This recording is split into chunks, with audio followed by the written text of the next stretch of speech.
प्यारे साथियों, दुनिया में मौजूद तकरीबन तमाम ही मज़ाहिब इस बात पर यकीन रखते हैं कि दुनिया में एक दिन ऐसा आएगा जब सब कुछ फना हो जाएगा और कुछ भी बाकी नहीं रहेगा। इस्लाम में उस वक्त को क़यामत कहा गया है, लेकिन ये क़यामत कब आएगी इस बारे में कोई वसूख से नहीं बता सकता। अलबत्ता साइंसदानों ने एक ऐसी घड़ी जरूर बना रखी है जो क़यामत का वक्त बताती है। यानी इस घड़ी पर जब रात के 12 बज गए तो उस वक्त ये दुनिया खत्म हो जाएगी, यानी क़यामत आ जाएगी। ये घड़ी किसने बनाई? इस घड़ी को बनाने में दज्जाल का क्या हाथ है? और इस पुरस्कार घड़ी के मुताबिक 2023 में क़यामत आने तक कितना वक्त बाकी रह गया है? ये सब वो सवाल हैं जिनका जवाब हम आज की वीडियो में देने जा रहे हैं। लिहाजा इस कीमती और मालूमाती वीडियो को बगैर स्किप किए आखिर तक जरूर देखिएगा। मुअज़्ज़िज़ नाज़रीन ग्रामी, क़यामत का वक्त बताने वाली इस घड़ी को डोम्सडे क्लॉक कहा जाता है, जो बुनियादी तौर पर साइंसदानों का तैयार किया गया ऐसा टाइम पीस है जिसमें दुनिया के खात्मे का वक्त मुतय्यन किया गया है। ये एक अलामती घड़ी है जिसमें खात्मे के वक्त का तयन करने के लिए दुनिया के अंदर जारी सियासी तनाज़ात, जंगों, खतरनाक हथियारों की मौजूदगी और इनसे फैलने वाली मुमकिन तबाही, टेक्नोलॉजी, मौसमियात, तब्दीलियों, वबाओं और दीगर अवामिल को पेश नजर रखा जाता है। घड़ी में मिडनाइट या निस्फ शब को खात्मे का वक्त करार दिया गया है और इसकी सुइयां एक खास मुद्दत में दुनिया को दरपेश खतरात के हिसाब से 12 बजे या निस्फ शब के करीब या दूर की जाती रहती है। ये घड़ी शिकागो में कायम होने वाली bulletin of the atomic scientist नामी तंजीम ने तैयार की है और ये तंजीम इस घड़ी में वक्त का तयन करती है। इस घड़ी में वक्त का तयन एक बोर्ड करता है जिसमें 13 नोबल इनाम याफ्ता साइंसदानों समेत न्यूक्लियर टेक्नोलॉजी और मौसमियाती साइंस के माहिरीन शामिल हैं। साइंसदानों का ये बोर्ड तय करता है कि हर साल इस घड़ी में वक्त का तयन किस तरह करना है और इनके अंदाजे के मुताबिक दुनिया अपने खात्मे के कितने करीब है। ये घड़ी सन 1947 में साइंसदानों के एक ग्रुप ने बनाई थी, जिसमें अल्बर्ट आइंस्टाइन समेत अमेरिका के मैनहट्टन प्रोजेक्ट में भी शरीक शिकागो के एटमी साइंसदान शामिल थे। इन साइंसदानों की जानिब से कहा जा रहा है कि पिछले सालों के बरक्स 2023 में हमारा घर यानी ये दुनिया पहले से कहीं ज्यादा तबाही और खात्मे के करीब है और अब जमीन की मुकम्मल बर्बादी में सिर्फ 90 सेकंड बाकी है। यहां सवाल ये भी पैदा होता है कि आखिर ये घड़ी अब 90 सेकंड पर क्यों है। इस हवाले से आपको बताते चले कि रूस यूक्रेन जंग की बदौलत अब जौहरी बयानबाजी एक बार फिर आम हो चुकी है, इसलिए न्यूक्लियर जंग का इम्कान वापस आ गया है। अक़वाम मुत्तहिदा के सेक्रेटरी जनरल अंतोनियो गुतेरेस ने यहां तक खबरदार किया कि ये एटमी खतरे का वक्त है जो सर जंग के अरूज के बाद से नहीं देखा गया।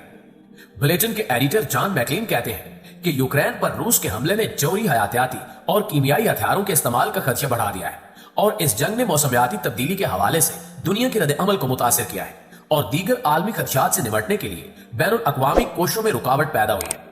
इसके अलावा यूक्रेन की सरजमीन पर हमले और इल्हाक ने बैनुल अक़वामी असूलों की भी खिलाफ वर्जी की है, जो दूसरों को ऐसे इक़दाम करने की तरगीब दे सकते हैं जो साबका मुफाहमत को चैलेंज करते हैं और इस्तेहकाम को खतरा बनाते हैं। इसके साथ साथ जौहरी तबाही का ताल्लुक सिर्फ जौहरी हथियारों से नहीं है। जैसा कि बुलेटिन ने नोट किया है कि रूस के चेर्नोबिल और जापोरिजिया के जौहरी पावर प्लांट्स पर हमलों से खतरनाक तापकार मवाद के इखराज का संगीन खतरा लाक है। इसके अलावा दीगर जौहरी मसाइल भी हैं जिन्होंने कयामत की घड़ी को आधी रात के करीब धकेल दिया है, जिनमें से पहला चीन और भारत में जौहरी सलाहियतों और शुमाली कोरिया में मिसाइलों के मुसलसल तोसी और तजर्बे, जबकि दूसरा न्यू स्टार्ट रूस और अमेरिका के दरमियान जौहरी हथियारों का आखिरी मुआहदा है जो अनकरीब खत्म होने वाला है। साइंसदानों के मुताबिक ये तमाम वो अमामिल हैं जिनकी बिना पर हम कह सकते हैं कि कयामत का वक्त करीब आ चुका है, इसलिए हमने घड़ी का वक्त पहले से कम कर दिया है। नाज़रीन ग्रामी, आपको बताते चले कि यहाँ कुछ लोगों का ख्याल ये है कि इस घड़ी को कंट्रोल करने वाले कोई और नहीं बल्कि दज्जाल के पुजारी हैं, जो दूसरे मामलात की तरह ये मामला भी अपने हाथ में लेना चाहते हैं। इन लोगों का मकसद लोगों में खौफ व हिरास फैलाना और इन्हें आने वाली तबाहियों से खबरदार करना है, ताकि लोग किसी भी बर्बादी के लिए तैयार रहें और उसे कुदरत का किया धरा तस्लीम कर लें। दरअसल ये लोग इस घड़ी का टाइम घटाकर ये बताना चाह रहे हैं कि अनकरीब हम तबाही फैलाने चाह रहे हैं जो पूरी दुनिया को हिलाकर रख देगी। दोस्तों, याद रहे कि सन 1947 से लेकर अब तक इस घड़ी को 8 मरतबा पीछे और 17 मरतबा आगे किया गया है। इस घड़ी के मुताबिक दुनिया 1991 में तबाही से सबसे ज्यादा दूर यानी 17 मिनट के फासले पर थी, जबकि 24 जनवरी 2023 को तबाही से सबसे करीब यानी 90 सेकंड के फासले पर है। जनवरी 2017 में डोम्सडे के वक्त को 2.5 मिनट और जनवरी 2018 में 2 मिनट आगे किया गया था। डोम्सडे क्लॉक को 2020 में 20 सेकंड आगे किया गया था, जबकि 2021 और 2022 में सूरत हाल का जायजा लेने के बाद इसकी सुइयों को कोई हरकत नहीं दी गई थी। आपको यह भी बताते चले कि माहिरीन फल्कियात ने भी पेशगोई की है कि 15 अप्रैल से आसमान पर हैरत अंगेज तौर पर मून एपोक्लिप्स का आगाज होने वाला है, जिसमें पूरे अर्ज, सूरज और मरीख एक ही लाइन में आ जाते हैं और इसके नतीजे में खून रंग चांद नमूदार होता है। अमेरिकी खलाई इदारे नासा ने भी खून रंग चांद के वक्फे से 4 मरतबा नमूदार होने का वक्त करीब आने की तस्दीक की है।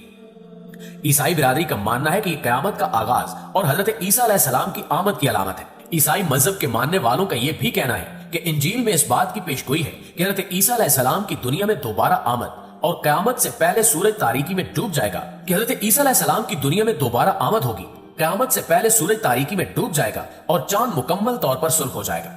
जब से ये दुनिया वजूद में आई है, इसके साथ ही मुख्तलिफ मज़ाहिब के मानने वालों की तरफ से कयामत की कई बार झूठी पेशगोइयां हो चुकी हैं। एक कदीम तहजीब माया के मानने वालों ने 21 दिसंबर 2012 को कयामत का दिन करार दिया था। माया कैलेंडर के मुताबिक 21 दिसंबर 2012 को 5126 बरस पर मुश्तमिल एक दौर का खात्मा होना था। लिहाजा उस दिन एक बड़ी कुदरती आफत के जरिए कयामत बर्पा होनी थी। मगर कयामत के बारे में इस्लाम के नजरिए के मुकाबले में यह अकीदा भी फेल हो गया। अपनी नाकामी के बाद मुंह छुपाने की बजाय इस अकीदे के मानने वालों ने कयामत की एक नई तारीख दे दी और इस तहजीब के पैरोकारों का कहना था कि माया कैलेंडर का ईसवी कैलेंडर से गलत मवाजना किया गया और 21 दिसंबर 2012 को कयामत न आने की वजह हिसाब किताब की गलती है। सही हिसाब के मुताबिक कयामत 1 जनवरी 2017 को आएगी। ताम हैरत अंगेज तौर पर कुछ लोग इस नई तारीख से भी मुतमिन नहीं है और इनका कहना है कि कयामत 2023 में आएगी। इससे कबल एक ईसाई मुबल्लिग हेरोल्ड कैंपिंग भी यह पेशगोई कर चुका है कि 21 अक्टूबर 2011 को दुनिया खत्म हो जाएगी। इस ईसाई मुबल्लिग ने पहले 21 मई को कयामत आने की पेशगोई की थी, मगर जब मई का वो दिन खैर खैरियत से गुजर गया तो फिर उसने माजरत करते हुए कहा कि इनसे जमा तफरीक में थोड़ी बहुत गड़बड़ हो गई है, जिसे अब ठीक कर लिया गया है। लिहाजा अब 21 अक्टूबर 2011 को कयामत आएगी, मगर वो दिन भी खैरियत और सुकून से गुजर गया। कायनात के खात्मे के हवाले से पेशगोई करने वाले वो अकेले नहीं है, बल्कि मगरबी दुनिया में इनसे पहले भी कई लोग कयामत की नाकाम पेशगोइयां कर चुके हैं। जी तो प्यारे साथियों, ये थी हमारी आज की वीडियो। आप दोस्तों की राय इस हवाले से क्या कहती है, कमेंट करके हमारे साथ शेयर जरूर कीजिएगा। इंशाल्लाह आपसे मुलाकात होती है अगली वीडियो में। तब तक अपना ख्याल रखिएगा। अल्लाह निगहबान।